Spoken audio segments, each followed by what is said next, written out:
बड़ी विडंबना है कि आज अपने दुर्भावनापूर्ण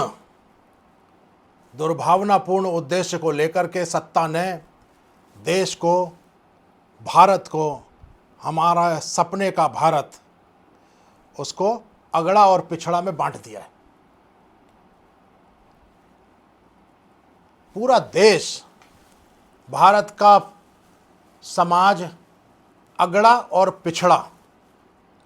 इसी के लिए ये यूजीसी जैसे षड्यंत्रपूर्ण कानून आ रहे हैं। इसी के कारण जातिगत आरक्षण, इसी के कारण एट्रोसिटी जैसे बिल। आप अपनी कमजोरी या अपना लालच,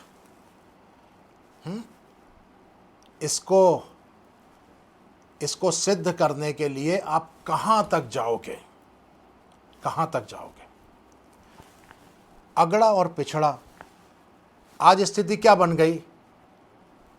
ये जिन पर आपने ठप्पा लगाया पिछड़ा का, वो अगड़ा बनना ही नहीं चाह रहे। राष्ट्रपति, प्रधानमंत्री, मुख्यमंत्री, केंद्रीय मंत्री, मंत्री, सचिव, आईएएस, आईपीएस जैसे पदों पर 2-2, 3-3 पीढ़ियां निकल गई। अभी भी आपको जरूरत पड़ रही है कि शिक्षा के केंद्रों पर इनके लिए अलग से कानून बनाया जाए, नहीं तो इनका शोषण हो जाएगा। क्या मजाक है, क्या मजाक है।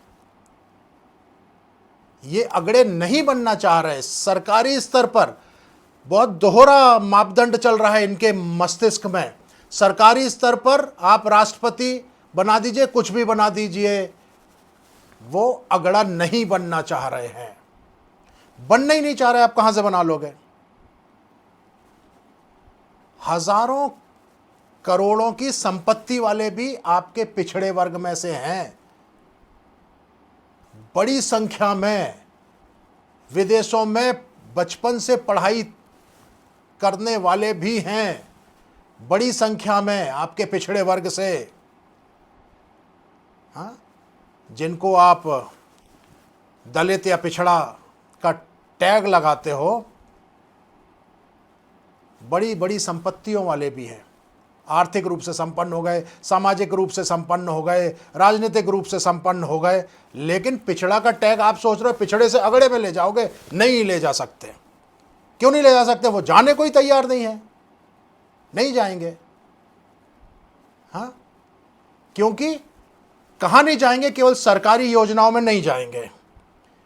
बाकी सोशल मीडिया पर बात कर लीजिए उनसे, इतिहास, पुराने इतिहास पर उनसे बात कर लीजिए, बात कर लीजिए। जिनको आप दलित और पिछड़ों में रखते हो, उनके सबके कुल और उनके सबके वंश 5000 साल से भारत पर राज कर रहे थे। उनसे पूछ लीजिए। हर क्षत्रिय वंश या उनके भी वंश सब क्षत्रियों में थे। तो जब सामाजिक रूप से उनका यह दावा है कि हम सब क्षत्रिय थे, चाहे आप पिछड़े वर्ग में से ले लीजिए, चाहे दलितों में से ले लीजिए, सबके राज थे इस भारत में। बड़े बड़े राज थे, बड़े बड़े योद्धा हुए इनके राजवंशों में। आप इनसे बात करिए ना। तो जब ऐसी स्थिति थी तो इन पर पिछड़े का दाग, दलित का दाग क्यों लगाया आपने? लेकिन ये दोनों को लेकर के चलना चाहते हैं। जब इतिहास की बात या सामाजिक बात हो तो इनसे ज़्यादा अगड़ा कोई नहीं है। और जब शासन की दृष्टि से बात हो, कानून की दृष्टि से बात हो, सरकारी सुविधाओं या कानूनों की दृष्टि से बात हो, तो ये सदैव से अगले 5000 साल तक भी पिछड़े रहेंगे। इन्होंने ये पक्का कर रखा है अपने मन में। तो आप कैसे इनको अगड़ा करोगे? हाँ, कोई कार्य योजना तो आपकी होगी। क्या मैं गलत बोल रहा हूं? क्या ये बातें रोज रोज के व्यवहार में नहीं आ रही हैं?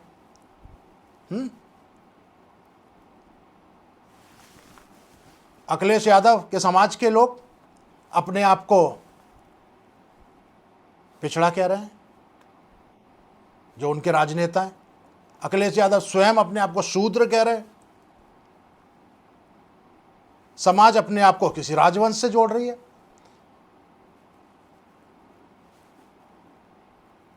तो फिर ऐसा एक समाज नहीं, सभी समाजों में यही हो रहा है। तो आप क्यों उन पर पिछड़े का ठप्पा लगाए हुए हो? आपको वो ठप्पा हटाना पड़ेगा, वो नहीं छोड़ेंगे। ऐसे भी उदाहरण है कि जिनके वास्तव में राजवंश हुए अभी 17वीं 18वीं शताब्दी में, कुछ मराठा राजवंश हुए। अब वो मराठा राजवंश के राजा साहब अपने आप को पिछड़ा बता रहे हैं। तो राजा साहब 300 साल से राज कर रहे हैं, हजारों किलोमीटर, लाखों किलोमीटर के क्षेत्र में, जिनका 100-200 साल तक जिनके राज का विस्तार था।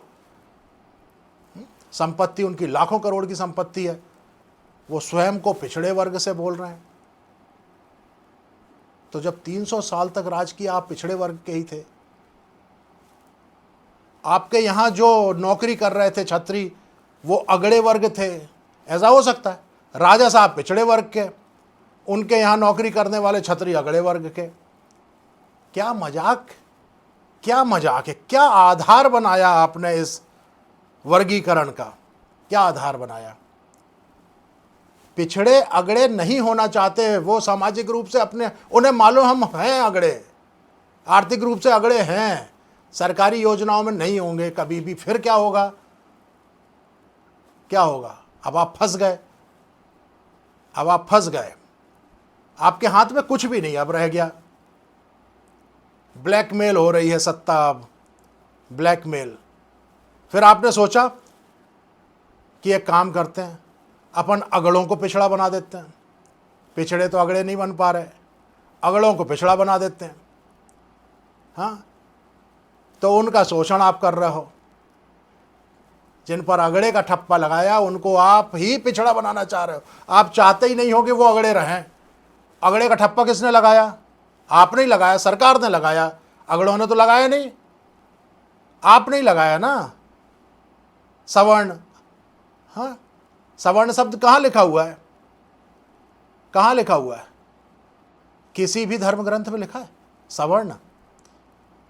हाँ, वेदों में लिखा है, उपनिषदों में लिखा है, अरण्यकों में लिखा है, महाकाव्यों में लिखा है, कहीं लिखा है, संविधान में लिखा है, कहीं लिखा है सवर्ण। तो ये सवर्ण का ठप्पा आपने लगाया ना। अगड़ा कहीं लिखा है तो ये अगड़े का ठप्पा आपने लगाया। ठीक, अब आप खुद ही चाह रहे हो कि अगड़े पिछड़े हो जाए, उनसे उनकी संपत्तियां अर्बन सीलिंग के नाम पे, रूरल सीलिंग के नाम पे ली ना आपने। उनकी खेती की ज़मीनें, खेती तो कर रहे थे वो, खेती की ज़मीनें आपने ली। उनके गढ़ी किले आपने ले लिए ना। नौकरियां आपने ले ली। उनका जो पैतृक काम था, न्याय व्यवस्था, सेना व्यवस्था, पुलिस व्यवस्था, ये सब आपने ले लिया, उनसे छुड़ा लिया। और दिया क्या? कुछ नहीं दिया। उनके विरुद्ध एक तरफा कानून बना दिए गए उनका शोषण करने के लिए। उनके बच्चों के लिए नौकरियां नहीं है, उनके बच्चों के लिए शिक्षा नहीं है, मुफ्त शिक्षा बाकियों के लिए है, उनके लिए नहीं है। तो इसका क्या मतलब निकाला जाए? मतलब तो स्पष्ट है कि आप उनको पिछड़ा बनाना चाहते हो, और पिछड़ा आप बना नहीं पा रहे, क्योंकि जैसे पिछड़े अगड़ा बनने को तैयार नहीं है, अगड़े पिछड़े बनने को तैयार नहीं है। नहीं है तैयार, नहीं है। आप उन्हें गरीब बना सकते हैं, आर्थिक रूप से उन्हें कमजोर कर सकते हो, जो आपने करके देख लिया। फिर भी वो तैयार नहीं है। आपने कुछ क्षत्रिय जातियों को पिछड़े में शामिल भी करके देख लिया, है ना। जो तो अगड़ों ने उनको छोड़ दिया, लेकिन उनके साथ वो पिछड़े नहीं हुए, है ना। समझ गए। बहुत सारी ऐसी जातियां क्षत्रियों में कुछ थी जिनको, गुजरात में बहुत सारे हैं, कुछ मध्य प्रदेश में भी हैं, जो स्वयं को क्षत्रियों में रखते थे, आपने उनको पिछड़ वर्ग में शामिल कर दिया। तो जैसे ही वो पिछड़ों में गए तो अगड़े, उनके जो अगड़े सामाजिक बंधु थे उनने उनको छोड़ दिया, लेकिन वो पिछड़े में जाने को तैयार नहीं है। तो ये खाई तो बढ़ेगी ना, अगड़े पिछड़े नहीं बनेंगे, पिछड़े अगड़े नहीं बनेंगे, फिर क्या, ये खाई तो बढ़ेगी। और सबसे बड़ी बात क्या हुई कि जिनसे उम्मीद थी, जिस वैचारिक संगठन से उम्मीद थी, जिस राजनीतिक दल से उम्मीद थी कि ये न्याय सम्मत मानस से, धर्म सम्मत मानस से राष्ट्र का निर्माण करेगा, वो तो पलट गया, वो तो पलट गया। वो खुद ही जातिगत तुष्टीकरण में सबसे आगे बढ़ के बातें करने लगा।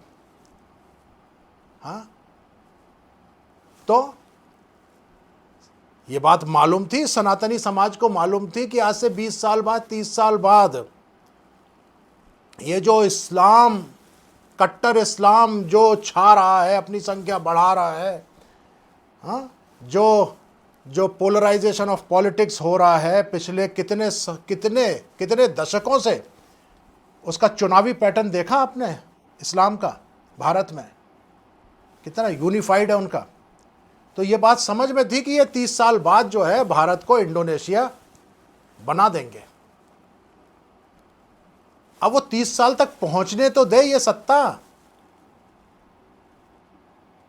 हमारा अस्तित्व, या वास्तव में इस भारत का अस्तित्व, इस जातिगत विद्वेष और यूजीसी जैसे नियमों के द्वारा तो अगले 2-5 साल में ही ख़त्म करने वाले हैं ये लोग।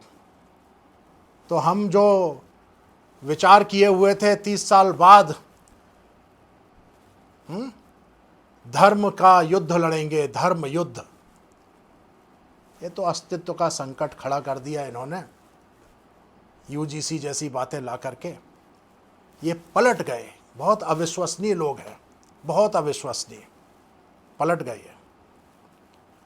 हमें लगता था कि ये आरक्षण ख़त्म करेंगे, भारत योग्यता के आधार पर फिर से आगे चलेगा, एक जाटा समाज का बच्चा योग्यता के आधार पर बाटा जैसी कंपनी का मालिक बनेगा,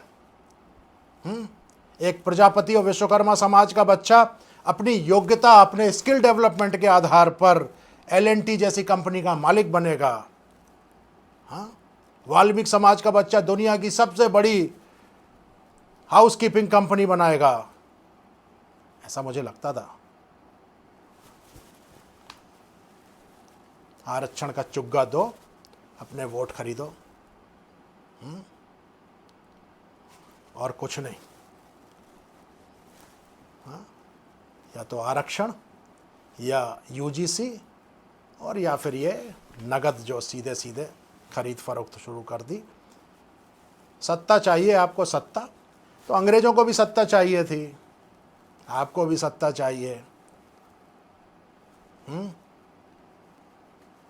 है ना। लेकिन भारत की वो परिकल्पना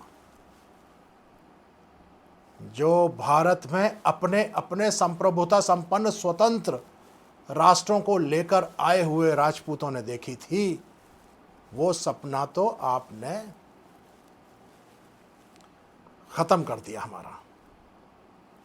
तो ये अगड़े की और पिछड़े की जो खाई है, बताइएगा क्या आपके पास वास्तव में कोई रास्ता है इसको खत्म करने का, या ऐसे ही लड़ाते रहोगे?